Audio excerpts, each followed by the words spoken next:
এ যেন এক অন্য ঋতুপর্ণ ঘোষ। হাসি, মজা, সোশ্যাল স্যাটায়ারের সঙ্গে জমজমাট থ্রিলার।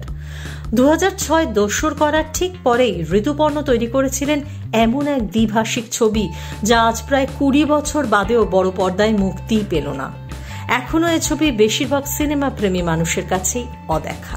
আপনারা দেখছেন বাংলা মুভিজ। আর সিনেমা জগতের অনেক জানা অজানা ঘটনা নিয়মিত জানতে এখনই সাবস্ক্রাইব করে রাখুন আমাদের চ্যানেল।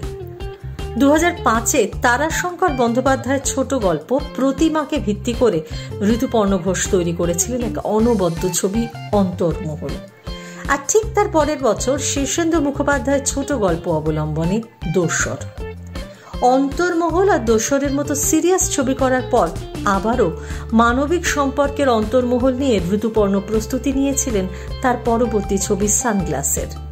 নিজেরই লেখা ছোট গল্প চৈতালির চশমা অবলম্বনে করেছিলেন এ ছবির স্ক্রিপ্ট।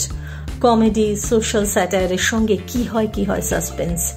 এই ছবির নায়িকা চৈতালির হাতে হঠাৎ করেই আসে এমন এক সানগ্লাস যা পড়লেই সামনে থাকা মানুষ কি ভাবছে তা এক ঝলকে চোখের সামনে স্পষ্ট হয়ে যায়।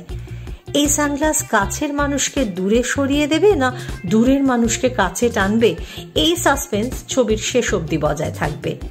সানগ্লাস দ্বিভাষিক ছবি, বাংলায় সানগ্লাস, হিন্দিতে তাকঝাঁক। সানগ্লাসে প্রধান ভূমিকায় অভিনয় করেছিলেন কঙ্কনা সেন শর্মা, টোটা রায়চৌধুরী, নাসিরুদ্দিন শাহ, জয়া বচ্চন ও রাইমা সেন। আর হিন্দি ভার্সনে টোটা রায়চৌধুরীর বদলে আর মাধবন।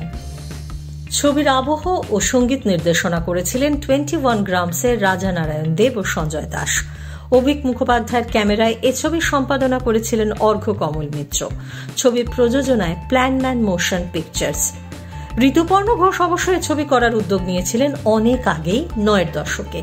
সে সময় প্রধান ভূমিকায় চেয়েছিলেন অপর্ণা সেনকে। হিন্দিতে এ ছবির নায়কের ভূমিকায় ইচ্ছে ছিল আরশাদ ওয়ারসিকে নেওয়ার, কিন্তু আরশাদ এই ছবির জন্য যে পারিশ্রমিক দাবি করেছিলেন তা ছবির বাজেটের সঙ্গে খাপ খায়নি। পরে ওই ভূমিকায় ভাবা হয়েছিল সঞ্জয় সুরিকে, কিন্তু শেষমেশ পরে যখন 2006 সাল নাগাদ সানগ্লাস আর তাকঝাঁক করার কথা হয় তখন হিন্দি ভার্সনের জন্য ঠিক করা হয় আর মাধবনকে।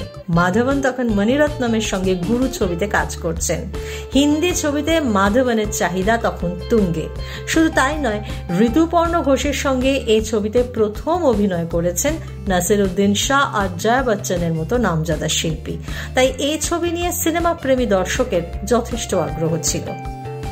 অথচ বিভিন্ন পরিকল্পনা সত্ত্বেও প্রযোজনা সংস্থার আর্থিক বিপর্যয় ও নানা অভ্যন্তরীণ জটিলতার কারণে এই ছবির প্রেক্ষাগৃহে মুক্তি অনিশ্চিত হয়ে দাঁড়ায়। পরিস্থিতি এমনই দাঁড়ায় যে পরের দিকে বিভিন্ন সময় ঋতুপর্ণ ঘোষকে সানগ্লাস বা তাকঝাঁকের মুক্তি নিয়ে প্রশ্ন করা হলে ওই ছবির ভবিষ্যৎ নিয়ে তিনি হতাশী ছিলেন। 2013-এ ঋতুপর্ণ ঘোষের অকাল প্রয়াণের পর সে বছর তাকে সম্মান জানিয়ে কলকাতা আন্তর্জাতিক ফিল্ম ফেস্টিভ্যালে তাকঝাঁক প্রদর্শিত হয়। যারাই সে ছবি দেখেছেন তাদের কাছে সে এক অন্যরকম অভিজ্ঞতা। 2007 থেকে 2013-র মধ্যে ঋতুপর্ণর ছবির বিষয় ভাবনার মধ্যেও চলে এসেছিল অনেকটা পরিবর্তন। তাই দর্শক ওই ছবি দেখে যেন অন্য এক ঋতুপর্ণ ঘোষকে আবিষ্কার করল। বাংলা মুভিজ এই ছবির এখনকার সংশ্লিষ্ট স্বত্বাধিকারীদের কাছে আবেদন করছে ঋতুপর্ণ ঘোষ চলে যাওয়ার এই সুদীর্ঘ 12টি বছর পরে সমস্ত জটিলতা কাটিয়ে যত তাড়াতাড়ি সম্ভব যদি বড় পর্দায় ফিরিয়ে আনতে পারে সানগ্লাস আর তাকঝাঁককে। এই ছবির যা চাহিদা সেই অনুযায়ী বক্স অফিস সাফল্য নিয়ে চিন্তার কারণ নেই। তবে ছবির দিক থেকে বিচার করলে ফ্যান্টাসি আর কমেডির মিশেলে ঋতুপর্ণ ঘোষের সানগ্লাস যেন তার পূর্বসূরি সত্যজিৎ রায়ের পরশ পাথর বা তপন সিনহার গল্প হলেও সত্যি, বা এক যে ছিল দেশের সার্থক উত্তরাধিকার। ভিডিওটি ভালো লাগলে লাইক, কমেন্ট এবং শেয়ার করুন। আর নিয়মিত আপডেট পেতে বাংলা মুভিজ চ্যানেলটিকে সাবস্ক্রাইব করুন এবং বেল আইকনে গিয়ে ক্লিক করুন।